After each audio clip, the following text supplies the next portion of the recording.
Et bonjour à tous, on se retrouve aujourd'hui pour un nouvel épisode du Retro Game Show sur l'une des dernières consoles portables rétro de chez Nintendo, même si rétro c'est pas trop le cas, on y reviendra bien après. Nous avons à notre gauche en gris la DS, à notre droite en noir la 3DS. Nous avons eu une multitude de consoles, de déclinaisons des consoles, allons-nous dire, de chacune au fur et à mesure du temps, mais on va s'attarder sur ces deux-là parce que c'est les deux premières, c'est les deux mères qui ont permis de découler les autres consoles. Pour parler un petit peu des stats de ces consoles, donc la DS, celle de gauche, la grise, a commencé sa production en mars 2005 et l'a terminée en avril 2013. Pour la 3DS, nous commençons en mars 2011 et il me semble qu'on est plus ou moins encore en cours de production de cette console. Hop, on va allumer celle-là aussi pour faire joli. Vis-à-vis des ventes des jeux, des consoles, pardon, on est grosso modo à 120 millions d'exemplaires des consoles vendues, ce qui représente quand même un sacré nombre. On est encore assez loin de certaines consoles qui ont pu se vendre, mais bon, c'est déjà un bon score. Pour citer certaines sans ordre chronologique particulier et en oubliant très certainement, on a eu la DS normale qui est à notre gauche, on a eu la DS Lite, la DSi et une autre vraisemblablement, mais je ne sais plus laquelle. Au niveau des 3DS, on a eu la 3DS normale qui est à votre droite, la 3DS XL, nous avons eu aussi la 2DS et on va bientôt avoir la 2DS XL qui est grosso merdo la même console que la 3DS sauf qu'elle ne se plie pas. Vis-à-vis du catalogue des jeux, alors les jeux sont différents sur une console et sur l'autre. La DS normale est une console portative, la 3DS aussi sauf qu'elle intègre la 3D et c'est ça qui fait tout. On a sur le devant deux petits types de cartouches. Donc on a la cartouche noire de Spyro qui est pour DS, donc qui va ici, et une cartouche grise de Mario Kart 7 ou de Batman 2 qui est parti, c'est pas grave, on va reprendre de Mario Kart 7.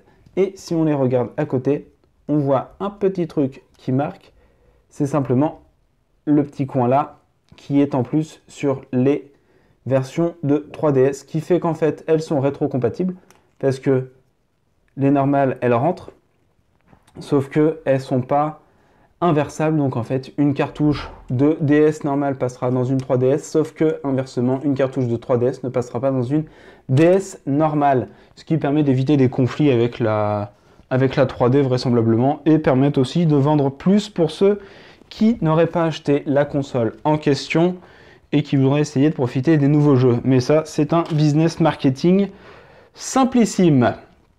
Donc vis-à-vis des jeux sur la DS, donc DS et dérivés bien sûr, on avait environ 980 à 1000 jeux, avec le jeu le plus vendu que nous avons là, grâce à Sylvain de Matos & Game, qui est Super Mario Bros. New Super Mario Bros. Qui a été vendu à pratiquement 31 millions d'exemplaires, ce qui est, ma foi, assez remarquable, hein.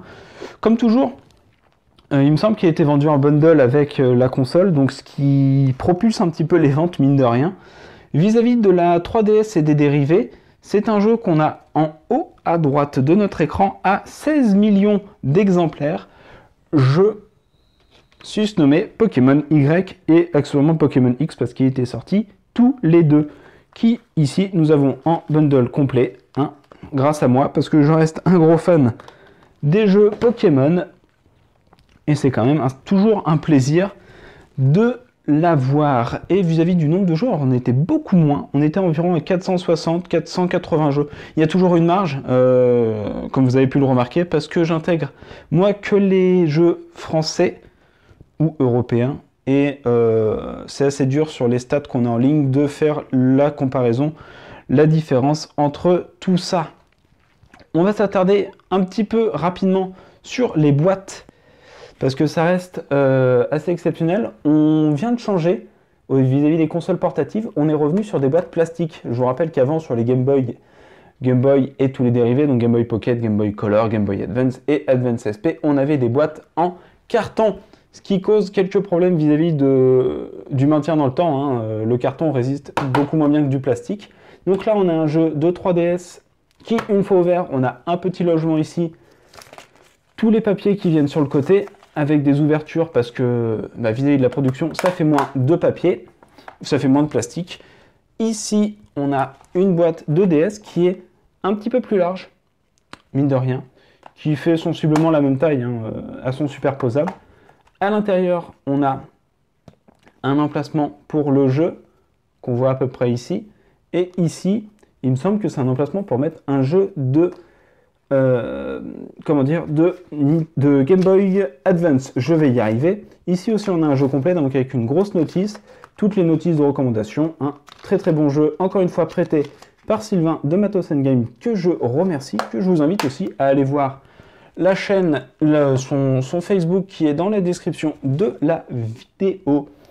Pour parler un petit peu, pour revenir sur l'emplacement de Game Boy Advance, de jeux de Game Boy Advance qu'on avait, alors c'est pas exceptionnel, dans le sens que je vous rappelle que tout ce que fait Nintendo est utile pour toutes leurs consoles, ou toutes leurs technologies peuvent être réutilisées un petit peu partout.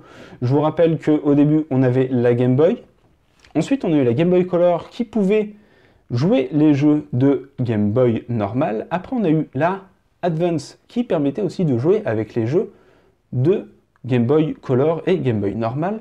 Ensuite on a eu la SP qui permettait aussi de jouer avec les jeux de Color et de Advance, et maintenant on a la DS. La DS, donc un écran en haut normal, un écran en bas tactile, toujours les mêmes séries de boutons. Alors cette fois-ci on a 4 boutons et pas 2, le Select Start, le Power, mais le plus important c'est que en haut on a la petite fente ici pour glisser nos jeux de DS, et plus important, sur le dessous on a une plus grosse fente pour pouvoir glisser nos jeux de Game Boy Advance. Et c'est pour ça qu'ils avaient laissé une petite encoche pour pouvoir avoir nos jeux de Game Boy Advance, parce que vous étiez à même de les transporter. Et c'est là qu'on revient sur la portabilité des consoles. Une console portable implique aussi une boîte portable. Et ils ont mis quand même 21 ans environ à le remarquer. On va dire une petite trentaine d'années à le remarquer. Ce qui est quand même pas mal, hein, mine de rien. Après, si on fait le tour vite fait, en bas, on a, hop, ici, la prise de jack, qu'on voit assez mal vu que je suis dans l'ombre. Une prise de jack ici. Sur le dessus, on a le power, qui est exactement le même chargeur qu'une Game Boy Advance SP. Un petit trou pour passer une lanière, et le trou du stylet. Les gâchettes L et R, donc ça, on est habitué depuis la Game Boy Advance SP.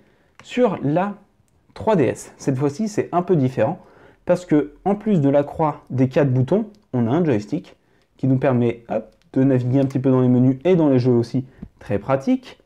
On a encore une fois le bouton, le port jack ici. Sur le dessus, un plus petit adaptateur pour mettre son électricité, la fente du jeu, le stylet qui vient ici se glisser, le L et le R. En plus, on a un double appareil photo sur la coque qui vous permet d'avoir, quand on le met comme ça vous permet de faire quelques photos en soi qui ne servent pas à grand chose vu que c'est pas une qualité des plus extraordinaires. Si on va regarder, je vais voir là à vous montrer, mais ça permet surtout de faire des photos en 3D. Et d'où le nom 3DS, vous voyez que on peut faire une photo d'une DS avec une DS.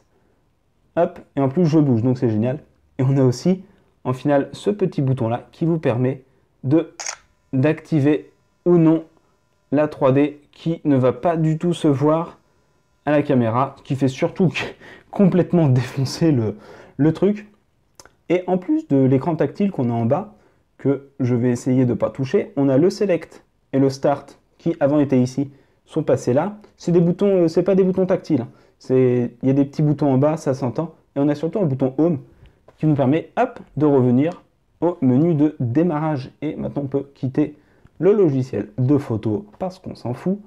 Et c'est pas super top.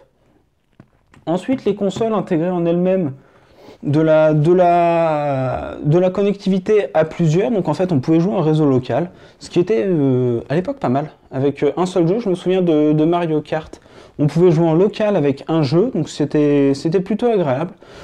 C'est rétro-compatible aussi, donc en fait, si vous avez un ami avec une DS qui a un Mario Kart ou un jeu comme ça qui peut jouer en local, si vous avez une 3DS, et bah roule ma poule, vous pouvez le faire avec les différentes connectivités. Voilà, donc c'était un petit peu la vidéo explicative sur la DS, la 3DS et leurs dérivés que je n'ai malheureusement pas en stock. Mais voilà, on en a deux déjà de la lignée, je ne vais pas vous étaler complètement tout. Ça serait comme... enfin, si on se met dans ce rythme-là, ça voudrait dire qu'il faut que je vous ramène toutes les couleurs aussi de toutes les consoles. Mais c'est pas le but, c'est aussi vous présenter la technologie. Je tiens à remercier Sylvain et Ghislain, un collègue et un ami, on va dire, qui tient une boutique. Ghislain, mon collègue, et Sylvain, la personne qui tient la boutique Matos Game de Rouen, sans qui, eh bien, la partie DS normale n'aurait pas pu être faite parce que je n'ai pas de DS. Donc la console appartient à Ghislain et les jeux appartiennent à Sylvain qu'il m'a gentiment prêté et que je vais m'empresser de lui rendre dans les plus brefs délais. Parce que bon, c'est quand même plus gentil pour lui de retrouver ses jeux, sachant que les jeux sont en vente dans la boutique. Le lien est dans la description pour ceux qui veulent. Le reste des jeux et la boîte m'appartiennent, donc je me remercie aussi à moi d'avoir claqué mon salaire dans tout ça quand j'avais encore... quand c'était la mode, hein, parce que j'avais carrément claqué tout, pas d'un coup, mais presque. Sur ce, les gens, sur cette trêve de bavardage, je vais vous laisser. Je vous souhaite une excellente fin de journée, et nous on se retrouve très vite pour le prochain Retro Game Show.